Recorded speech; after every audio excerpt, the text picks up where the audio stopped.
Uh, Look, I'd like to tell you a little bit about this journey that I've been on. As long as I've worked, it seems like I've been on this journey.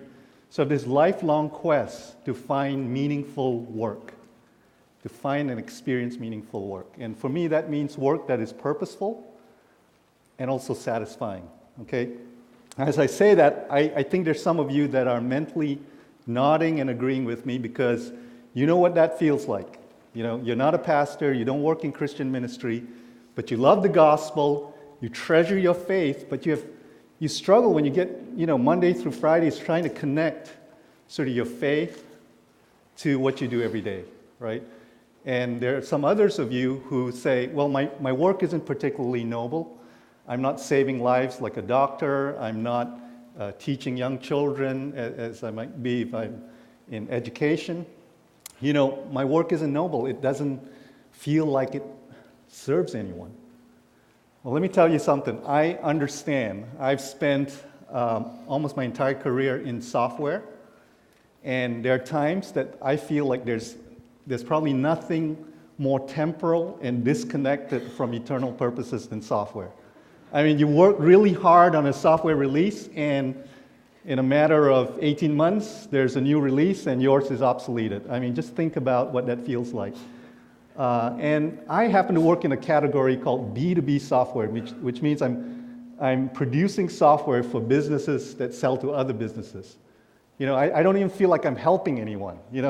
I feel like people might lose jobs because my software makes the company more efficient. So, that's kind of, I just have always struggled with that. And so I ended up reading books, talking to a lot of folks about, and all this to sort of explore, how do you find and experience meaningful work? And as I've talked to folks, I've typically found two answers to this. First answer goes something like this: do what you love. Do what you love and love what you do, right? Pursue your passion. Go for your dream. Sounds great. I mean, it's hard to argue with that, right? If you have a passion, pursue it. It's very popular. If you ever watch any awards shows, the guy that wins always says, don't give up on your dreams, right?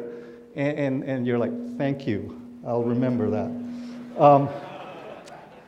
I found that the problem with that, there's a problem with that, which is sometimes what you love to do isn't actually something you're good at.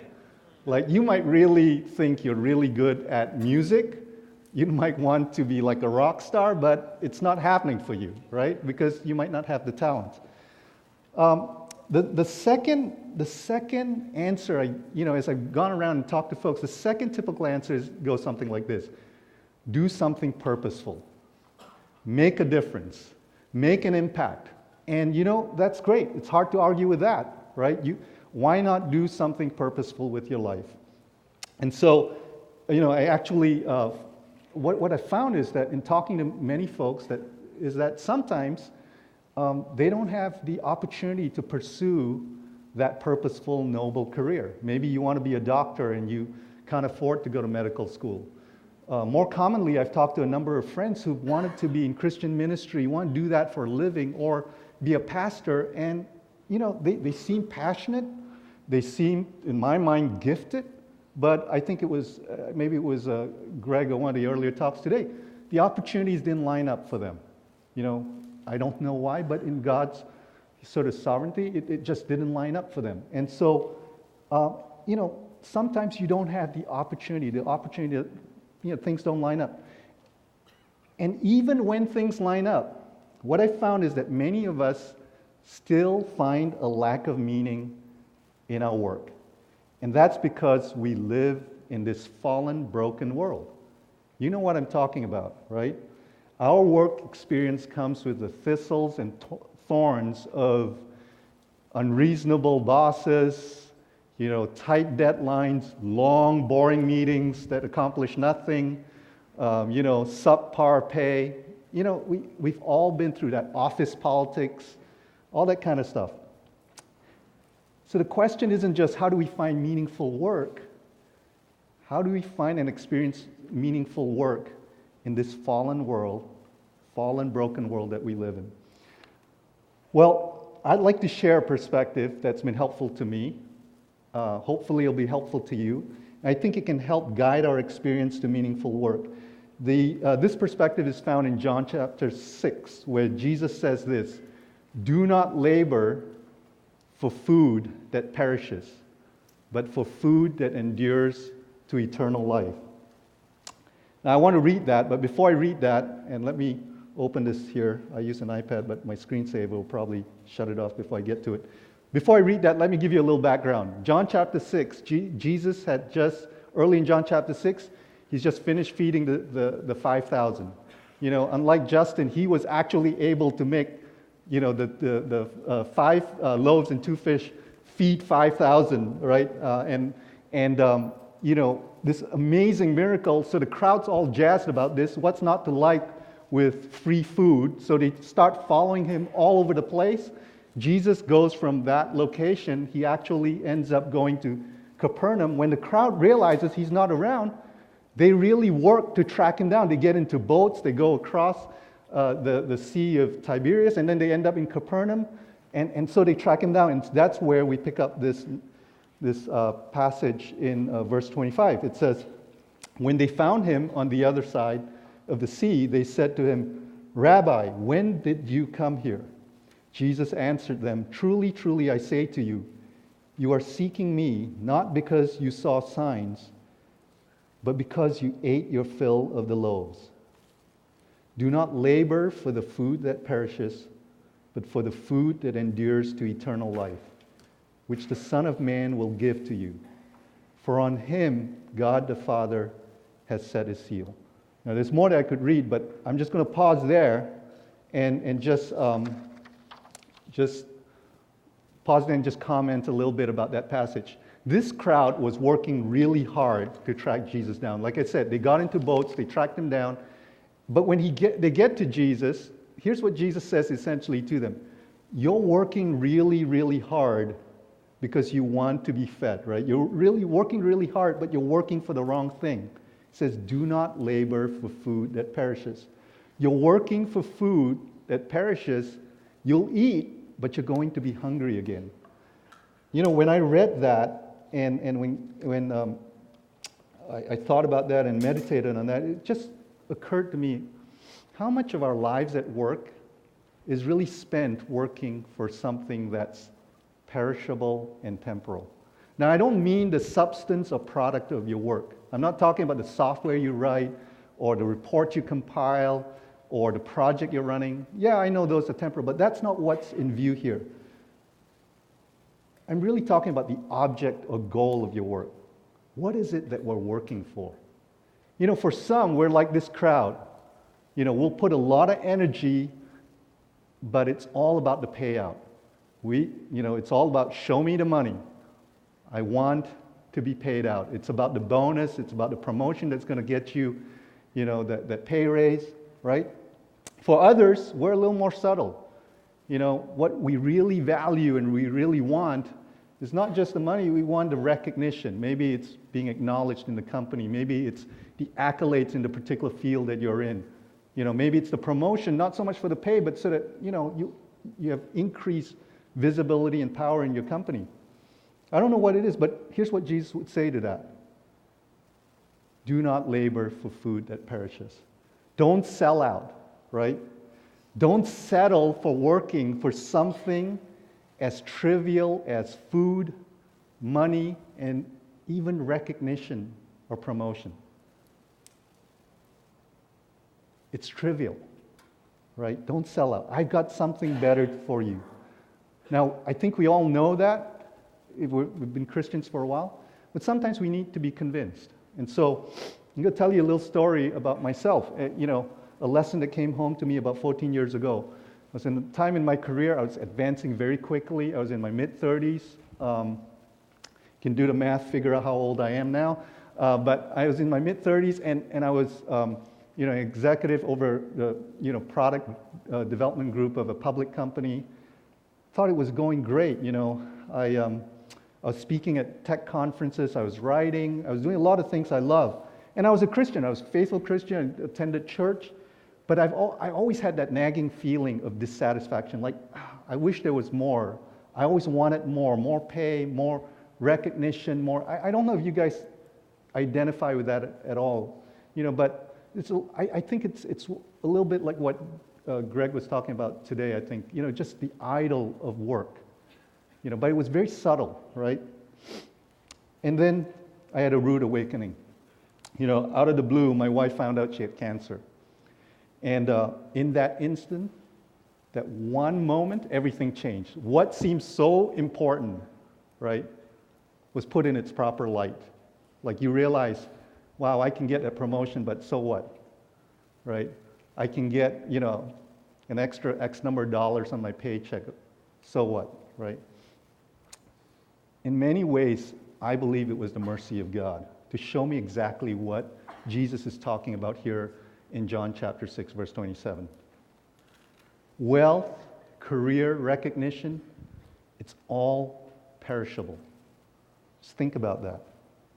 You know what's not perishable? An intimate, eternal relationship with the living God. I think we really, as Christians, really need to get a hold of that. That's not just theory. That is life, my friends. That's life. When Jesus speaks of food that endures to eternal life, he's speaking about the nourishment and satisfaction that comes from experiencing God both daily and eternally. Friends, that's the essence, I believe, of meaningful work. No matter what line of career you're in, no matter what stage of career you're at, that's the essence of it. It's experiencing Christ present with us, guiding us, teaching us, fellowshipping with us throughout the day, right? Speaking to us in the adventure of our work life. It's less important what you do. You might not feel like you've landed on the ideal job that you really want. It's less important what you do, or dare I say, even how well you do it, whether you meet with success or failure. It's less important. It's far more important who's with you on this journey. I really believe that. And I believe that's what John chapter 6 is speaking to. See, the point is that we were never meant to work alone. We were never meant to work alone. And when you bring God into your work experience, everything changes, right? It's transformed.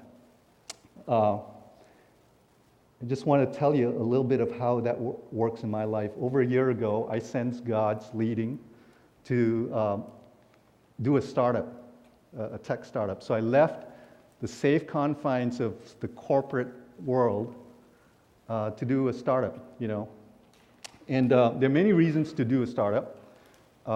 And one of the reasons is, I want to use the gifts and opportunities that God has given to me. That's important. I also want to represent Christ in the way I do business in the tech world. But here's probably the most profound reason that I did a startup. It's because it's out of a desire to see and experience God in this next chapter that He's called me to. Right? Whatever you're doing, that I think is something I just want you to just get on the map. So at the same time last year, what I was doing was I was traveling all over the country trying to raise a couple $1 million venture capital for our company so we can just sort of get it going. And I don't know if you've ever seen the TV show Shark Tank. Have you ever seen that? Right, where they, entrepreneurs come in, they pitch, to Mark Cuban and some celebrity investors. Well, it's like that, except less glamorous. No Mark Cuban, right? You pitch, and not just one meeting, you go through, I probably did 30 meetings with venture capitalists, right? So lots of meetings with venture capitalists, and guess what? Lots of rejection. Some of them don't like you right off the bat. Some of them like you, but you're not a good fit for the investment model. Some of them, you really enjoy and think, wow, this guy is really nice. And some of them, you're like, I'm not inviting you. You're not on my Christmas list, So you get a whole mix. But after a while, you go into these meetings, and you're so, you can get into this mode where you're so desperate to get the investment, you're just wanting to make sure you say just the right thing.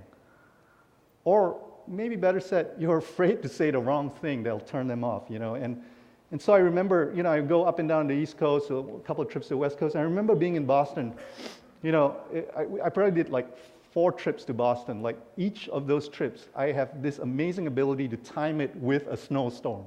It doesn't matter if I research ahead of time. I actually once delayed my booking of my flight because I said, the 10-day forecast says it looks good. Okay, I'm booking it. Right after that, we see a storm front coming in, and I'm like, oh my goodness. So anyway, I'm in Boston. It's like there's snow, I'm wet, I'm cold. I finished my meetings. It didn't go all that well, and I'm really discouraged, right? So and I'm just thinking, if I can just get one of these guys to say yes, if we can just say yes, and you start to just put into the investor like all the power is this in these meetings, and if I could get one of them say yes, we'd be on our way, And I was thinking, God, why is this so hard? I thought you called us to this. And right in the middle of that, God, by His Spirit, I think, broke into my thoughts and spoke to my heart. And this is what He said. Even if you had the couple of $1 million that you want tomorrow, you'll be no richer than you are today, right now. I'm with you, and I'm all that you need. And I got to tell you, it's one of those moments, you sit. I remember being in the airport and I was almost near tears just thinking about that. God is with me. It's not going so great this trip, but God is with me. And that's just sweet treasure. Well, look, I'm going to wrap up. I see the clock counting down. So there's so much more that I could say, but you have your own stories that speak of God's, intervention in your life. So I'm not here to really, tell you something that you're not experiencing. I'm just here to remind you. And if there's anything I want to do, it's to do this. It's to draw your focus away from what you do specifically. Draw your focus away from even how well you do it, or as I said, whether you meet with success or failure. I want to draw your attention away from that and towards the treasure of God's presence in the journey of your daily work, because He's there. He's there, and so come to Him when you're struggling. When you're trying to hit your sales quota and you're behind. Trust in Him when you have trouble in the office or your project's going awry. Lean on His promises every day. See, the good news is this. We're not alone in our work. If there's something you can take away, take that away. We're not alone in our work. God is with us. And tell me, what's better than that? Right? Thank you.